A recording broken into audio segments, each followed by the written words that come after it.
মানব সভ্যতার ইতিহাসে দান ও দাতব্য কাজ সবসময়ই একটি বিশেষ স্থান দখল করে এসেছে।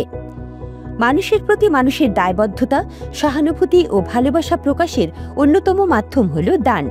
এই দান শুধু অর্থ নয়, বরং সময়, শ্রম, জ্ঞান ও সহানুভূতির মাধ্যমেও প্রকাশ পায়।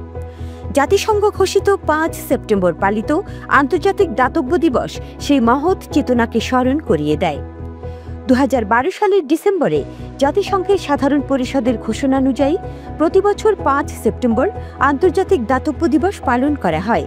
এর মাধ্যমে বিশ্বব্যাপী দান, সহায়তা ও মানব সেবার গুরুত্বকে নতুনভাবে তুলে ধরা হয়।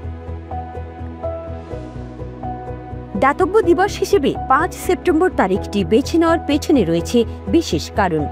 এই দিনেই মানব সেবার প্রতীক নোবেল শান্তি পুরস্কারপ্রাপ্ত মাদার তেরেসা মৃত্যুবরণ করেন। সারা জীবন তিনি দরিদ্র, অসহায় ও রোগাক্রান্ত মানুষের জন্য নিরলসভাবে কাজ করে গেছেন।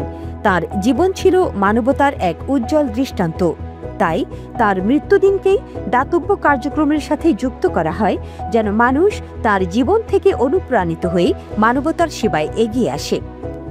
এই দিবসের প্রধান তাৎপর্য হল মানবতার কল্যাণে সবাইকে উৎসাহিত করা। সমাজে অনেক মানুষ দারিদ্র্য, ক্ষুধা, অসুস্থতা ও নানা সমস্যার কারণে মৌলিক চাহিদা থেকে বঞ্চিত। তাদের পাশে দাঁড়ানো শুধু দায়িত্ব নয়, বরং এটি মানবিক কর্তব্য। দাতব্য কাজের মাধ্যমে অসহায় মানুষের মুখে হাসি ফোটানো যায়, তাদের কষ্ট লাঘব করা সম্ভব হয়। এর ফলে দারিদ্র্য ও বৈষম্য হ্রাস পায় এবং একটি সংবেদনশীল সমাজ গড়ে ওঠে। বর্তমান বৈশ্বিক প্রেক্ষাপটে ফিলিস্তিনেও দীর্ঘকাল ধরে সংঘর্ষ ও অবরোধ সাধারণ মানুষের জীবনকে কঠিন করে তুলেছে। শিশু, নারী ও বৃদ্ধরা ক্ষুধা, অসুস্থতা এবং শিক্ষার সীমাবদ্ধতার মধ্যে দিন কাটাচ্ছে। দাতব্য কার্যক্রমের মাধ্যমে এই মানুষদের খাদ্য, চিকিৎসা, পুনর্বাসন এবং শিক্ষা সংক্রান্ত সহায়তা প্রদান করা যায়।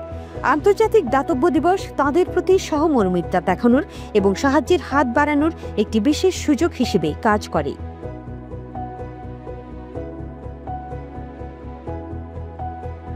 মায়ানমার থেকে সহিংসতা ও নিপীড়নের কারণে বাংলাদেশে এসে আশ্রয় নিয়েছে রোহিঙ্গারা।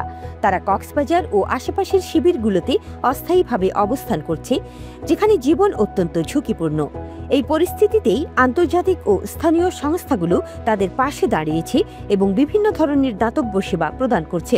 খাদ্য, পানি এবং স্বাস্থ্যসেবা তাদের দৈনন্দিন জীবনের মৌলিক চাহিদা পূরণে সহায়তা করছে।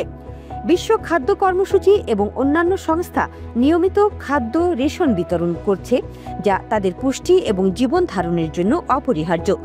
স্বাস্থ্যসেবা প্রদানকারী সংস্থাগুলো প্রাথমিক চিকিৎসা, টিকাদান, মাতৃস্বাস্থ্য এবং মানসিক স্বাস্থ্য সহায়তা নিশ্চিত করে, যাতে দীর্ঘকালীন অসুস্থতা এবং মানসিক চাপের সমস্যাগুলো কিছুটা প্রশমন হয়।